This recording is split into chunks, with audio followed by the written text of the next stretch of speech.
մի հատ Լավ, խնդրում եմ չվիճեք, ինձ լսեք բանկապ կարելի է հարցնել։ Ժորժ Իվարկյան Պոլիտիկ համատեքստին անդրադառնալով մեր շուրջը պատերազմ է, դրսում հայտարարություններ են լինում հիբրիդային գործակալների որսի հետ կապված։ Հասկանալի է, որ դրսից աջակցություն կա, հայտարարություններ են հնչում նաև տարածաշրջանային տարբեր խաղացողների կողմից։ Այս գեոպոլիտիկ համատեքստում ինչպես է գնահատում ձեր հաղթանակի շանսերը, ընդդիմության հաղթանակի շանսերը, եթե կոնսենսուս կա կոնկրետ անձի շուրջ, կոնկրետ իշխանության շուրջ։ Կոնսենսուս չկա, կոնսենսուսը միայն այսքան ժամանակ Թուրքիայի արտաքին գործերի նախարար Ֆիդանն է ասել, որ շատ կուզենար, որ Փաշինյանը շարունակեր իր գործունեությունը, որովհետև ինչպես մենք տեսնում ենք,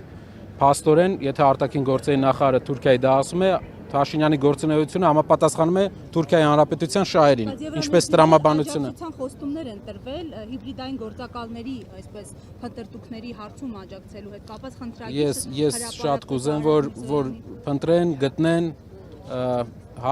ինչքան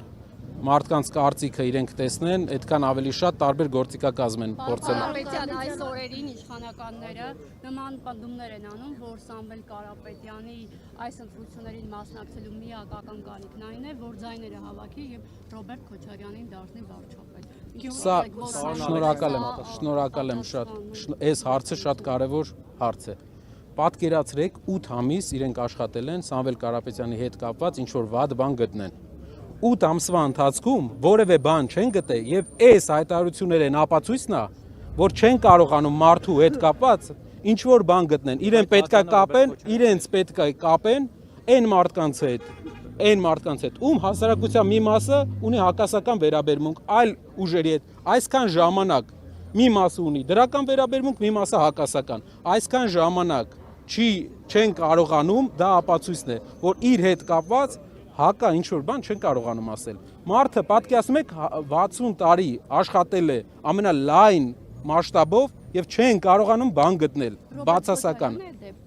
Հայաստանի հաջորդ վարչապետը Սամվել Կարապետյանն է։ Հայաստանի հաջորդ վարչապետը պետք է լինի տնտեսական գործիչ, պետք է լինի, ես հայտարարում եմ, նոր մարդ։ Մենք պետք է նոր ղեկավար բերենք Հայաստան, տնտեսական ղեկավար, որը լուծի աղքատության հարցը։ Քոչարյանի աջակիցները Սամվել Կարապետյանը լինելու է Հայաստանի Հանրապետության հաջորդ վարչապետը։ Եթե քաղաքացիական պայմանագիր կուսակցության շատ падգամավորներ որոշեն աջակցել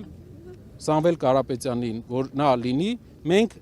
աջակցությունը, որպես այդպեսին, մենք չենք բացառում բոլոր ուժերի կողմից, բայց հաջորդ երկրի ղեկավարը պետք է լինի նոր մարդ, որ այս պառակտումները մեր երկրում վերանա։ Բայց Քոչարյանի աջակիցները ասում են, պարոն Կարապետյան, որ Հայաստանին պետք է ուժեղ առաջնորդ եւ այդ ուժեղ առաջնորդը ոչ թե Սամվել Կարապետյանն է, այլ Ռոբերտ Քոչարյանը։ Այն մյուս կոնկուրենտ օֆիցիալների, որ ինչ թեզեր են առաջ տանում, ասում են, որ ընտրություններով հնարավոր չի հաղթել, պետք է գնալ իմպիչմենտի ճանապարհով կամ պետք է լայն կոնսոլիդացիա բոլորը միավորվեն։ Չնայած որ իմպիչմենտականից մարդիկ կազմած դեր մոտ։ Մեկ բան ասում են նույն ուժեղ Հայաստան հաշտեք ընդդիմադիր դեր ուժերի հետ, թե փոխադարձ խանդ կա կամ միակողմանի ընդդիմադիր ասելով միասեր չէ, միատար չէ ընդդիմությունը։ Մենք, քանի որ նոր ուժ ենք, մենք ունենք լրիվ ուրիշ պատկերացում Հայաստանի ապագայի հետ կապված։ Մյուս ընդդիմադիրները ունեին պատկերացում, որը մինչև հիմա իրացրել են։ Լավ են իրացրել, վատ են իրացրել, թող մեր հանրությունը որոշի, բայց իրենց իրավունքն է, իրենց օրակարգը։ Դեպքում Սամվել Կարապետյանի այդ կերպարը քաղաքական պայքար է, իրենք ցանկանում են ունենան ավելի շատ աջակցություն։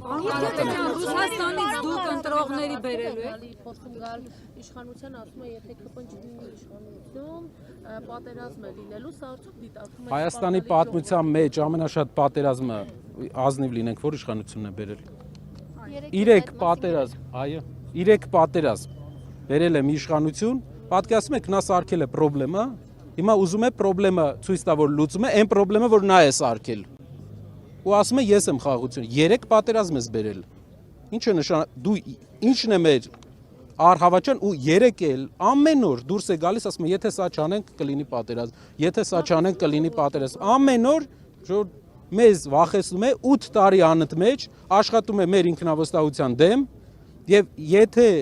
իրեն հաջողվեց ջարդել հայերի ինքնավստահությունը,